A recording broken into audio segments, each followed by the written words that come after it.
আদমের কদম ধরে হাওয়া মা কেঁদে পড়ে, আদমের কদম ধরে হাওয়া মা কেঁদে পড়ে, গন্ধম পেয়েছি বলে দিল খোদা জুদা করে। আদমের কদম ধরে হাওয়া মা কেঁদে পড়ে, আদমের কদম ধরে হাওয়া মা কেঁদে পড়ে, গন্ধম পেয়েছি বলে দিল খোদা জুদা করে। আদমের কদম ধরে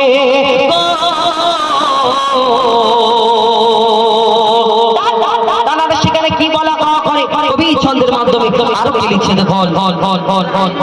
মোরা দুজনাতে যখন ছিলাম জান্নাতে, মোরা দুজনাতে যখন ছিলাম জান্নাতে, শয়তান ধোঁকা দিয়ে বলে গন্ধম খেতে, শয়তান ধোঁকা দিয়ে বলে গন্ধম খেতে।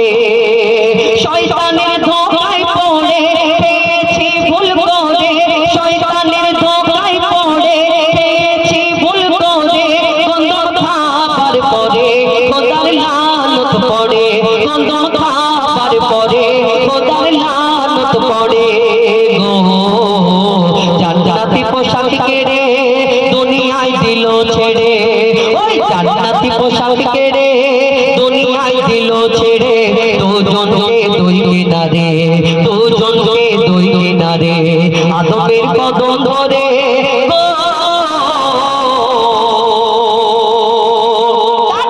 এই দুনিয়াতে পিতা আদম সিজদা করলেন, আল্লাহর দরবারে ক্ষমা চাইলেন, হে আল্লাহ ক্ষমা করে দিন। আল্লাহ ক্ষমা করলেন না, 300 বছর সিজদা করেছিলেন। তিনি আবার সিজদা থেকে উঠলেন, ওই আরশে মুআল্লায় আল্লাহ পাক রব্বুল আলামিন তার নাম লেখা ছিল যেখানে, সেখানে আরো একটা নাম লেখা ছিল, সেই নামের ওসিলাতে যখন তার দরবারে আবার ক্ষমা চাইলেন, আল্লাহ ক্ষমা করেছিলেন। যদি 300 বছর ক্ষমা করতে পারলেন না, তো কার এমন নাম লেখা ছিল, কার নামের ওসিলাতে আল্লাহ ক্ষমা করেছিলেন, সেই সম্পর্কে আরো কি লিখছে দেখুন।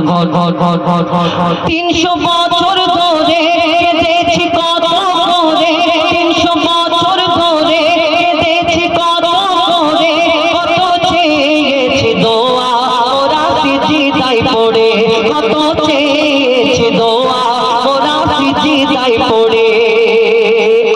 চেয়ে দেখি ওই আরশে কার নাম লেখা খোদার পাশে, চেয়ে দেখি ওই আরশে কার নাম লেখা খোদার পাশে, কার নাম লেখা লা ইলাহা ইল্লাল্লাহর পরে মুহাম্মদ রাসূল জোড়ে, লা ইলাহা ইল্লাল্লাহর পরে মুহাম্মদ রাসূল জোড়ে গো। দোয়া করি সেই নাম ধরে, পিতা আদম বলছে আমি দোয়া করি সেই নাম ধরে আমার সিজদায় পড়ে, আমি দোয়া করি সেই নাম ধরে আমার সিজদায় পড়ে, দিল খোদা ক্ষমা করে মুহাম্মদ নামের তরে, আদমের কদম ধরে গো।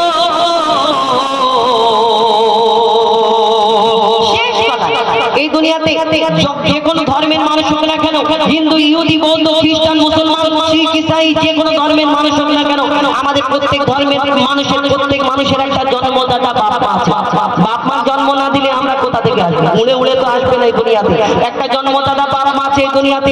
আবার আমরা যখন আস্তে আস্তে বড় হই, বিয়ের পরে আমাদের একটা করে আব্বাজি আম্মাজি বাড়ে, মানে শ্বশুর শাশুড়ি, টোটাল একটা জন্মদাতা বাপ মা, একটা শ্বশুর শাশুড়ি, অর্থাৎ 4টে বাপ মা আমরা এই দুনিয়াতে জানি।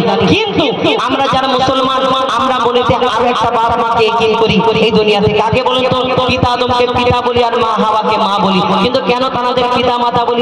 আমাদের জন্ম দিয়েছে না, আমাদের লালন পালন করেছে না, আমাদের দুধ পান করিয়েছে না, কিন্তু তাদের আমরা পিতা মাতা বলি কেন? শেষ কথা কবির বলে পারি আরো কি লিখছে তো গল গল গল গল গল গল বলছে আল্লাহ স্বয়ং ওই হাওয়া আদম, বলছে আল্লাহ স্বয়ং ওই হাওয়া আদম, তাদের মা বাপ ছিল না, তারাই মা বাপ হতো, তাদের মা বাপ ছিল না, তারাই মা বাপ হতো। মা বাপের স্নেহ মায়া পাইনি আদম হাওয়া, মা বাপের স্নেহ মায়া পাইনি আদম হাওয়া, তারা খাইনি মায়ের দুধ পাইনি বাপের ছায়া, তারা খাইনি মায়ের দুধ পাইনি বাপের ছায়া। ছিল না বাপ মা তাদের, তাই তারা বাপ মা মোদের, ছিল না বাপ মা তাদের, তাই তারা বাপ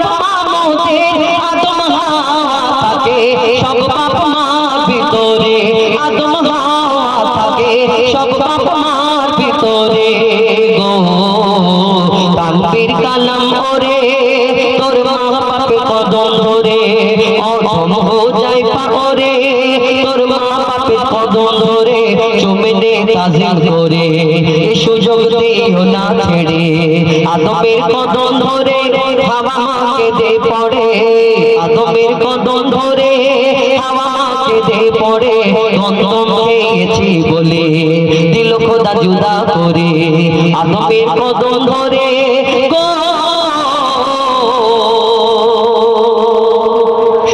এটি ফরমাইশ মোতাবিক গজল। এখন আমাদের পরবর্তী শিল্পী আপনাদের সম্মুখে আসবেন এবং ধন্যবাদ যিনি অপারেটিং করছেন। কেন সুন্দর অনুষ্ঠান করতে গেলে সুন্দর শিল্পী এবং সুন্দর স্টেজ প্যান্ডেল সব কিছু করে সুন্দর সাউন্ড সিস্টেম যদি হয়, অপারেটর যদি ঠিক না থাকে তাহলে অনুষ্ঠান করতে কিন্তু সুবিধা হয় না।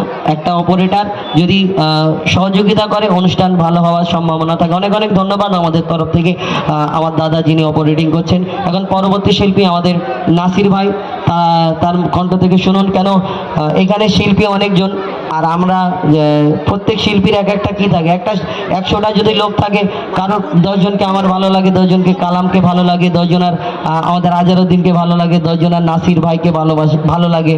আর যদি আমরা অনেকক্ষণ সময় নিই তাহলে একটু কষ্ট হয়, কি আর যার ভালো লাগে খুব ভালো লাগবে, আর যার ভালো লাগে না একটু মনে মনে মানে খারাপ কথা বলবে, নামে না।